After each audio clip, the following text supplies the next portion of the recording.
Baik, Assalamualaikum warahmatullahi wabarakatuh. Nama saya Ira Muftira, NIM 2119322. Baik, di sini saya akan membahas mengenai materi tafsir terbawi tentang pendidikan personality, yaitu lebih tepatnya pada poin yang ketiga, yaitu pendidikan pengetahuan dasar. Quran Surat Al-Qalam ayat 1 sampai 2. Oke, kita langsung saja masuk ke poin yang pertama atau poin yang A tentang hakikat pengetahuan dasar dan pendidikan pengetahuan dasar. Kata pengetahuan secara bahasa berasal dari bahasa Inggris, yaitu knowledge, yang artinya kesadaran dan pemahaman akan suatu fakta. Secara istilah, pengetahuan adalah suatu istilah yang digunakan untuk menyatakan apabila seseorang mengenal atau mengetahui sesuatu. Berarti kalau kita mengetahui sesuatu, itu namanya pengetahuan. Misalnya kita mengenal, itu namanya pengetahuan. Kita mengenal suatu handphone, kita mengenal suatu teman kita, itu namanya suatu pengetahuan. Sedangkan itu menurut KBBI atau Kamus Besar Bahasa Indonesia mengartikan kata pengetahuan itu yaitu segala sesuatu yang diketahui. Kalau kita mengetahui sesuatu, itu namanya kita banyak mengetahui pengetahuan. Mesti kita mengetahui suatu sapu, itu namanya suatu pengetahuan. Itu menurut KBBI. Sedangkan menurut salah satu ahli itu mengenai pengertian pendidikan, maksudnya pengertian pengetahuan itu, menurut Nadler, itu pengetahuan adalah suatu proses belajar mengenai kebenaran, untuk mengetahui apa yang harus diketahui untuk dilakukan. Selain itu juga kata dasar itu berasal dari itu awal ya, kata dasar itu awal, dasar itu ya awal gitu. Nah, menurut KBBI itu merupakan suatu unsur bahasa yang diucapkan maupun ditulis dalam perwujudan kesatuan peranan dan pikiran yang dapat dipergunakan dalam bahasa Indonesia. Sehingga hakikat pengetahuan dasar itu sesuatu atau informasi awal yang diketahui oleh seseorang. Namun hakikat pengetahuan sendiri itu adalah persatuan intrinsik antara subjek yang mengetahui dan objek yang diketahui. Hakikat pendidikan pengetahuan dasar. Pendidikan itu berasal dari kata tiga bahasa, ya, itu pendidikan berasal dari bahasa Latin, dari bahasa Inggris, dari bahasa Yunani, dan bahasa Indonesia juga. Berarti ada 4 bahasa.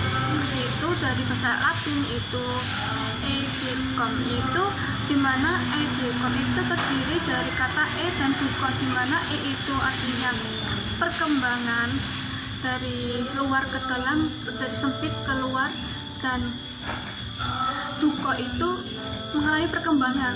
Dari bahasa Yunani itu pedagogi, dimana pedagogi itu terdiri dari kata pe dan pait dan agogos, dimana pe itu anak dan agogos itu membimbing, sehingga ilmu seni untuk membimbing suatu anak. Dan menurut bahasa Inggris itu pasti udah pada familiar dengan kata education, ya kan? Iya dong.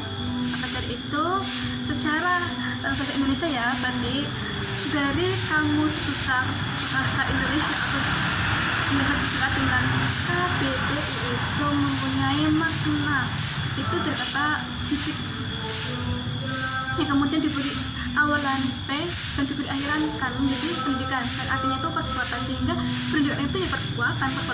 Perbuatan untuk mencari tahu gitu loh. Pendidikan beristilah yaitu proses penyiapan generasi muda untuk menjalankan kehidupan dan memenuhi tujuan hidupnya. Maka dari itu, menurut Bapak pendidikan kita di Indonesia itu, Bapak Ki Hajar Dewantara, itu mengartikan pendidikan adalah suatu unsur kebudayaan yang bermaksud memberikan hubungan dalam hidup tumbuh jiwanya anak agar pribadinya serta pengetahuan lingkungannya mendapatkan kemajuan hidup secara lahir dan batin. Sehingga riset pendidikan itu sendiri itu upaya yang sadar, berarti upaya direncanakan gitu loh, untuk mengembangkan potensi, karena kan setiap manusia itu sudah mempunyai potensi sejak lahir, dan kita didorong untuk mengembangkan suatu potensi kita yang dimiliki, potensi yang diberikan oleh Tuhan kepada manusia, lalu diarahkan kepada suatu tujuan yang dapat diharap supaya manusia tersebut bisa memanusiakan manusia.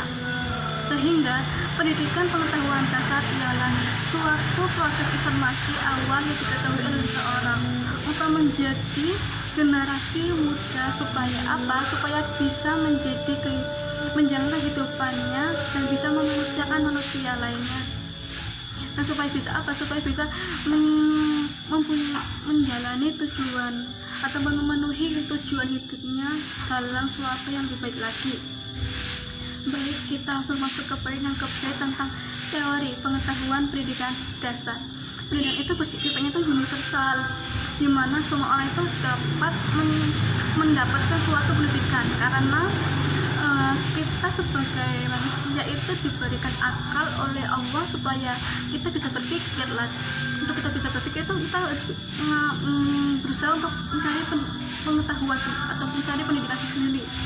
Nah, sejak di Indonesia itu sudah menerapkan kebijakan wajib belajar selama 9 tahun, di mana dari SD sampai SMP itu semua orang harus selalu bisa lulus dari SD dan SMP. Itu program pemerintah di Indonesia kita gitu.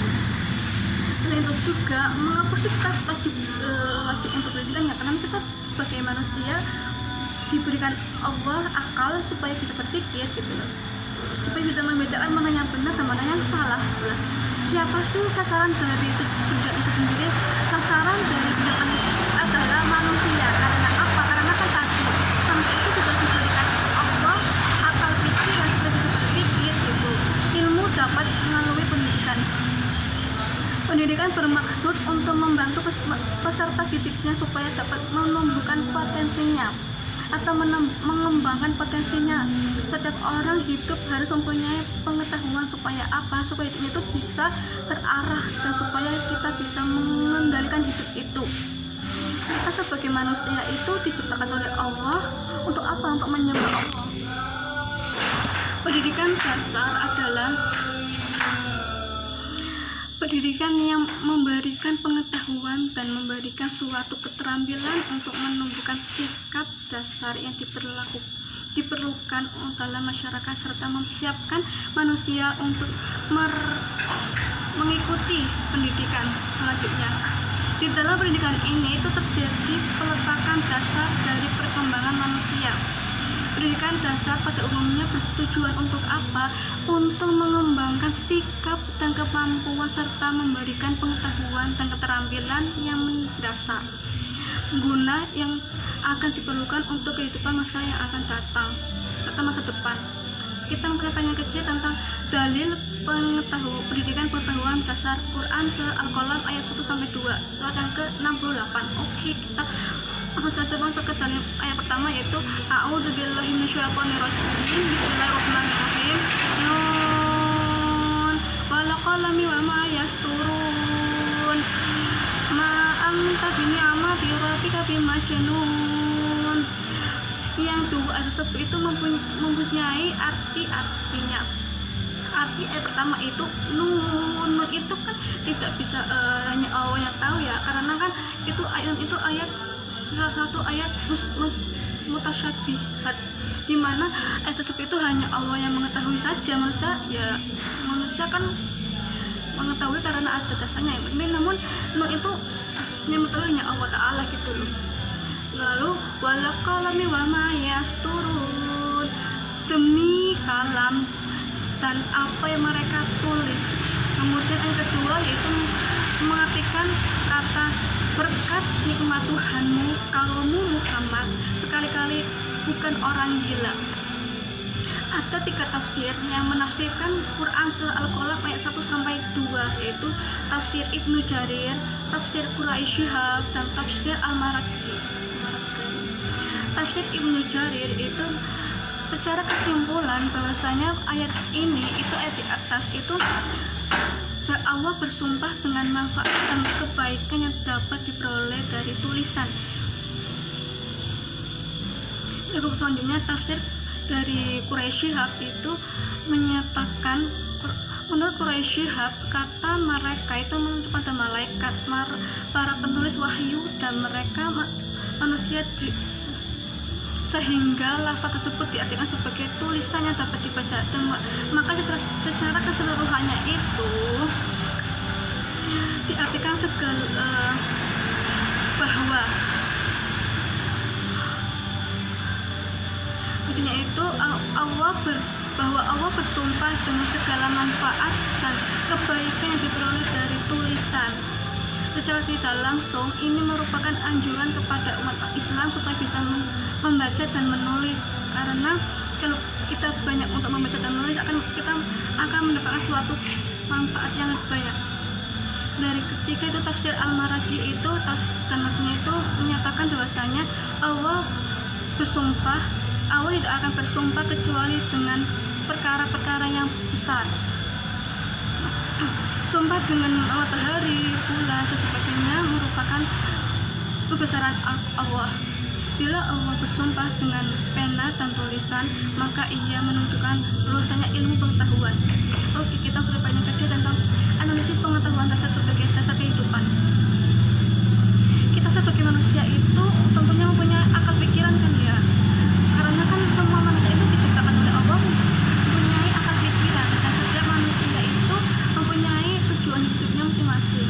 Nah, untuk mencapai suatu tujuan hidup sendiri itu harus dibarengi dengan usaha. Usaha itu apa? Salah satunya adalah usaha mencari ilmu atau mencari pengetahuan pendidikan. Nah, pengetahuan itu terasa sebagai dasar kehidupan. Dari semua yang kita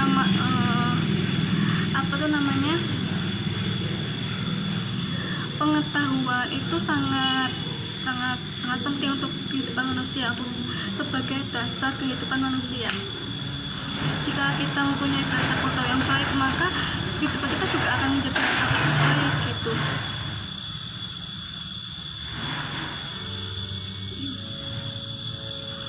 Menjadikan pengetahuan dasar sebagai dasar dari kehidupannya. Dengan kita menjadikan pengetahuan dasar yang kita miliki untuk dasar dalam menjalani hidup, maka hidup kita akan terasa lebih nyaman, ya kan, lebih tentram, ya kan, ya, karena kan dasarnya itu sudah baik, maka ya hidupnya itu ya akan baik terus gitu, karena kan pondasinya itu sudah kuat, sudah baik, dan sudah sesuai dengan ajaran Allah, maka kita dalam menjalani hidup secara terus itu akan lebih baik karena dasarnya itu sudah baik gitu loh.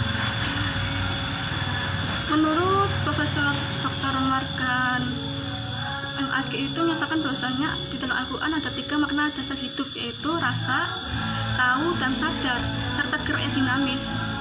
Baik, itu saja pembahasan dari saya. Apabila ada kata-kata yang kurang berkenan maupun kata-kata yang salah maupun kata-kata yang tidak kata yang ambigu maupun proses disebut tidak sesuai dengan hati Anda yang menonton itu, saya minta maaf karena saya adalah manusia biasa yang tidak sempurna dan kadang salah. Baik, itu saja. Selebihnya maka saya tutup dengan wassalamualaikum warahmatullahi wabarakatuh.